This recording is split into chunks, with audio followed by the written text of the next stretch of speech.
para kiai, para asatidz, para hujjaj, para mubalig, para pengurus madrasah, para petugas manakib, ikhwan dan akhwat siapa saja yang telah membantu terselenggaranya manakib online pada pagi hari ini, senantiasa diberikan keberkahan dan kesuksesan dalam aktivitas sehari-harinya. Ibu, bapak, ikhwan dan akhwat yang dimuliakan oleh Allah, di dalam Fadailu Syuhur bab Syawal di bulan ini, yaitu di dalam makna huruf Shin, Hadratus Syekh mengutip firman Allah surat Ibrahim 24 sampai 26, di mana firman Allah yang dikutip di dalam huruf pembahasan makna huruf Shin itu merupakan ayat-ayat yang dikategorikan sebagai Amsalul Quran, bahwa di antara metode atau cara penjelasan Al-Quran, Al-Quran memberikan bimbingannya kepada manusia, Allah memberikan petunjuknya kepada manusia melalui ayat-ayat Al-Quran, melalui petunjuk Al-Quran. Di antara metodenya atau caranya adalah dengan memberikan tamsil, perumpamaan-perumpamaan. Banyak sekali di dalam Al-Quran kita dapati berbagai perumpamaan-perumpamaan. Bahkan di Al-Baqarah, Allah sudah mendeklarasikan, Allah sudah mengumumkan, Allah sudah menyatakan, Innallaha la yastahi ayyadriba matalam ma ba'udatan fama fawqaha. Allah tidak malu, Allah tidak merasa malu, Allah tidak merasa hina. Apa?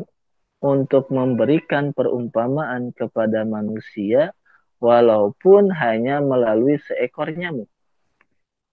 Karena segala ciptaan Allah, baik dari yang paling kecil sekalipun, diumpamakan di ayat itu berupa seekor nyamuk, hingga yang paling besar di alam semesta ini, dari yang bersifat lahiriah ataupun yang sifatnya ruhaniyah, sungguh di dalamnya la ayat, ada petunjuk Allah, ada tanda-tanda kebesaran Allah, ada bimbingan Allah di dalamnya.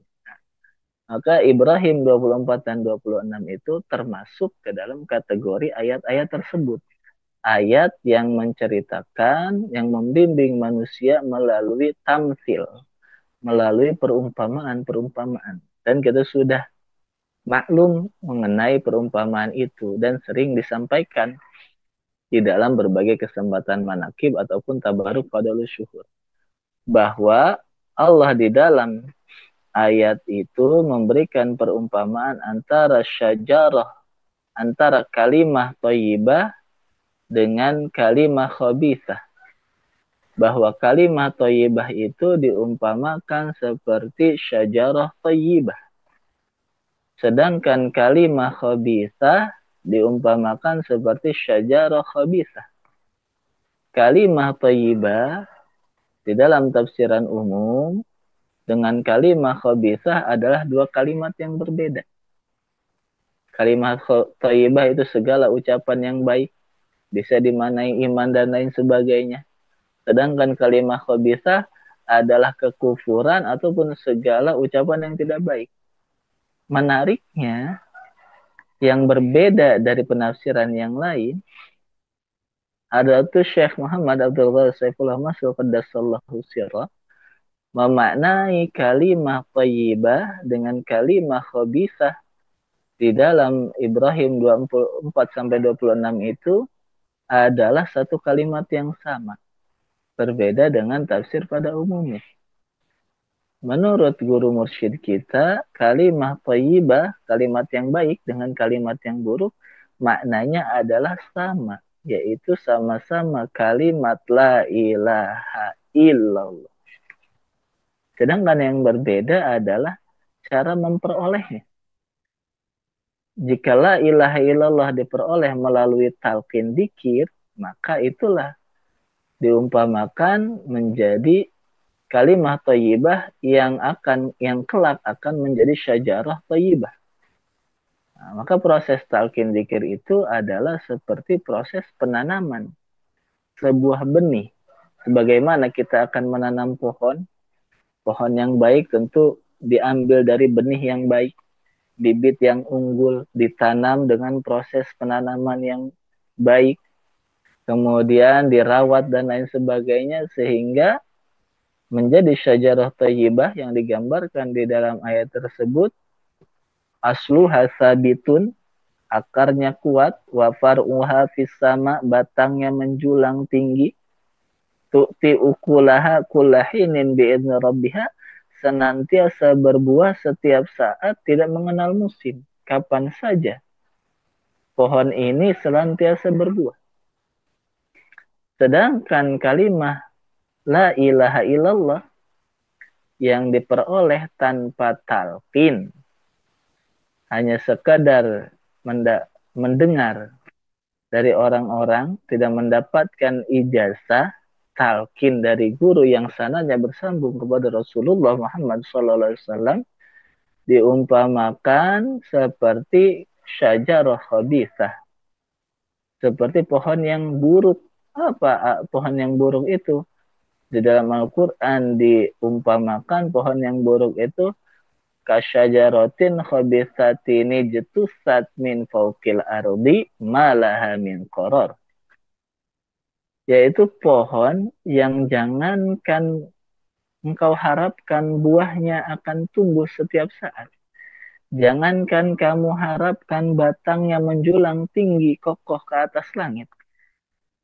Akarnya saja tidak tertanam kuat di muka bumi. Maka jika akarnya saja tidak kuat, bagaimana pohon itu akan tumbuh tinggi dan akan berbuah dengan lebat? Akarnya saja mudah rubuh. Nah, inilah perumpamaan kalimat la ilaha illallah yang tidak diperoleh melalui proses talqin dzikir. Tidak ditanamkan benihnya ke dalam hati, ke dalam tanah hati manusia. Bapak, Ibu, ikhwan dan akhwat yang dimuliakan oleh Allah. Maka berkaitan dengan tamtil itu, tentu sudah sering kita mendengar penjelasan-penjelasan mengenai perumpamaan mengenai ayat tadi. Nah, pada kesempatan pagi hari ini berkaitan dengan tamtil itu, perumpamaan yang Allah berikan di dalam Ibrahim 24 dan 2 sampai 26, begitu pula mengenai penjelasan tafsirannya di dalam Fadlus Syuhur, Syekh Abdul Wahab Asy-Sya'rani juga memberikan perumpamaan yang berkaitan dengan talqin sebagai proses penanaman benih kalimat tauhid. Kata Syekh Abdul Wahab Asy-Sya'rani di dalam Al-Anwarul Qudsiyah fi Qawaidis Sufiyah, beliau mengatakan hukmu talqini syekh lil murid hukmun nawat allati tugrasu fi ardin yabisatin yantadhiru rayuha bil matari. Perumpamaan talkinnya seorang mursyid mentalkinkan kepada muridnya kalimat la ilaha illallah adalah seperti sebuah benih yang unggul, bibit yang unggul yang ditanam fi ardin yabisatin, di sebuah tanah yang kering. Di mana tanah kering ini yantaziru rayyuha bil maqari. Suburnya tanah ini tergantung seberapa banyak air hujan yang turun menyirami tanah ini. Nah, atau mungkin di dalam ilmu pertanian disebut dengan sawah tada hujan. Ya, sawah yang hanya mengandalkan air hujan untuk pengairannya. Nah, ini perumpamaan secara umum yang diberikan oleh Syekh Abdullah Asy-Sya'rani terkait talqin zikir dan juga proses tumbuhnya benih yang ditanamkan oleh guru mursyid kepada seorang murid. Bahwa apa? Fali syekh al-badru walillahi ta'ala al-inbatu. Tugas seorang mursyid yang pokok adalah menanamkan benihnya. Menanamkan benih.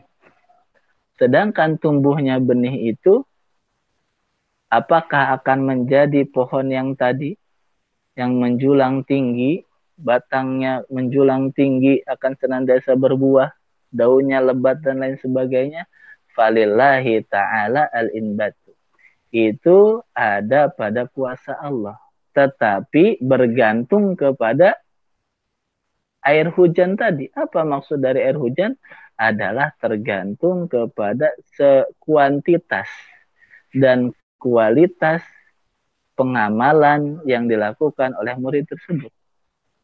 Maka air hujan yang menyebabkan suburnya tanah tadi, kata Syekh Abdul Wahab Asy'arani, adalah perumpamaan dari zikir dan semua amaliyah yang dibimbing oleh guru mursyid. Maka ketika murid mengamalkan zikir yang dibimbingkan oleh guru mursyid, berikut dengan amaliyah mursyidnya, sholat-sholat sunnah, manakibannya, dan lain sebagainya, maka pada saat itulah sesungguhnya kita semua sedang menyirami benih yang ditanam oleh guru mursyid di dalam hati kita. Semakin bagus zikirnya, semakin banyak zikirnya, manakiban dan sholat-sholat sunnahnya semakin istiqomah kita laksanakan, maka benih yang ditanam itu semakin sering disirami. Sehingga tentu di dalam ayat itu, ketika Allah menceritakan akarnya kuat, batangnya menjulang tinggi dan senantiasa berbuah, di situ ada satu hal yang tidak disebut. Tetapi orang yang berakal pasti memahaminya. Apa itu? Pohon yang baik, yang berakar kuat dan menjulang tinggi ke langit, serta berbuah setiap saat, daunnya lebat, itu pasti pohon yang dirawat dengan baik. Itu tidak disebutkan di dalam ayat, tetapi itu sudah konsekuensi suatu proses yang ada di dalamnya. Nah, begitulah kita. Saya ingat dulu ilustrasi sederhana dari almarhum almarhum lah Kiai Haji Muhammad Soleh. Ibarat kita menanam pohon pisang, jangan kita setiap hari bertanya kapan ini pohon buah pisangnya akan tumbuh.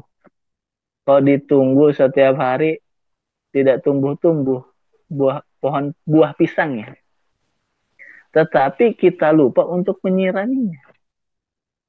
Kata almarhum waktu itu, maka yang baik adalah sirami saja pohon itu terus. Rawat dengan baik. Jika disiram dan dirawat dengan baik, tentu pada saatnya nanti buahnya akan muncul dan berbuah. Jangan jadi seorang murid yang senantiasa mempertanyakan buah dari pohon zikir yang ditanamkan oleh guru mursyid, tetapi benih yang ditanamkan oleh gurunya tidak pernah dirawat dan tidak pernah disiram. Nah, maka inilah tugas kita seorang murid setelah mendapatkan talqin zikir dari guru mursyid adalah mujahadah. Berusaha sekuat tenaga untuk merawat apa yang telah ditanam oleh guru mursyid. Walaupun tadi innallaha ala kulli syai'in qadir, Allah berkuasa atas segala sesuatu, bisa saja Allah menumbuhkan pohon benih la ilaha illallah yang ditanam di dalam hati kita oleh guru mursyid dengan cepat, tetapi juga ada sunnatullah. Apa sunnatullah itu? Bahwa ada sebab musabab, ada ikhtiar yang mesti kita lakukan untuk menjemput tadi, untuk mengikhtiarkan agar benih yang ditanam oleh guru mursyid itu tumbuh dengan sempurna. Maka kata Syekh Abdul Wahab Asy'arani, beliau mengatakan, rubbama gharasa syaikhun gharsan fil murid wa mata. Bisa jadi dan sangat mungkin terjadi seorang ada kalanya guru mursyid menanamkan benih ke dalam hati seorang murid karena tidak pernah disiram, tidak pernah dirawat, atau istilah yang lebih sering kita dengar, tidak pernah suhbah kepada guru mursyid dan sesama ikhwan, yakunu dzalika sababan liruju'ihi ilal maqamil umumiyah. Sehingga kembali ke makom umum diibaratkan oleh Syekh Abdullah Basyarani, sehingga benihnya menjadi mati, tidak tumbuh. Atau bisa jadi tumbuhnya benih yang ditanam oleh guru mursyid itu bisa jadi tumbuh di masa mursyid setelahnya. Umpamanya ada yang pada masa Abah Anom sudah talqin zikir, tetapi di masa itu ia tidak mengamalkan bimbingan guru mursyidnya, tidak ikut manakibnya, tidak suhbah dengan guru mursyid dan sesama ikhwan. Ia baru menyadari pentingnya segala hal itu ketika di masa kemursyidaan Abah Aws saat ini. Nah, maka murid yang seperti itu baru merasakan manfaat zikir yang ditalkinkan oleh guru mursyid kepadanya saat ini. Padahal jika dihitung talqin pertama kalinya semenjak zaman Abah Anom itu sudah lama sekali. Itulah perumpamaan yang diberikan oleh Syekh Abdullah Basyarani di dalam Al-Anwarul Qudusiyah. Oleh karenanya, sekali lagi, kita bagi para murid memiliki kewajiban, tugas untuk senantiasa merawat benih unggul, bibit unggul yang ditanam oleh guru mursyid supaya tumbuh dan berbuah dengan sempurna. Kita rawat dengan senantiasa mengamalkan, mengamankan, melestarikan segala amal yang telah dibimbingkan kepada kita semua, tentu dengan ditambah suhbah kepada guru mursyid dan sesama ikhwan, dan menjaga adab-adab kepada guru mursyid, kepada sesama ikhwan, ataupun kepada adab kepada diri kita sendiri. Inilah supaya tadi kita mendapatkan buah yang sempurna dari bibit la ilaha illallah yang telah ditanamkan ke dalam hati kita semua. Jangan kita menjadi murid yang senantiasa mempertanyakan buah daripada talqin zikir, tetapi kita lupa untuk merawat dan menyirami bibit yang sudah ditanamkan oleh guru mursyid kepada kita.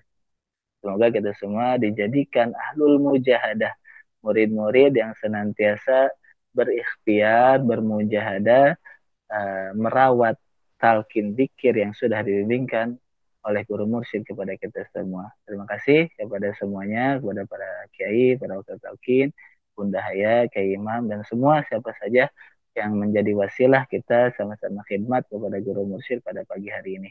Adanallah wa iyyakum ajma'in. Wassalamualaikum warahmatullahi wabarakatuh.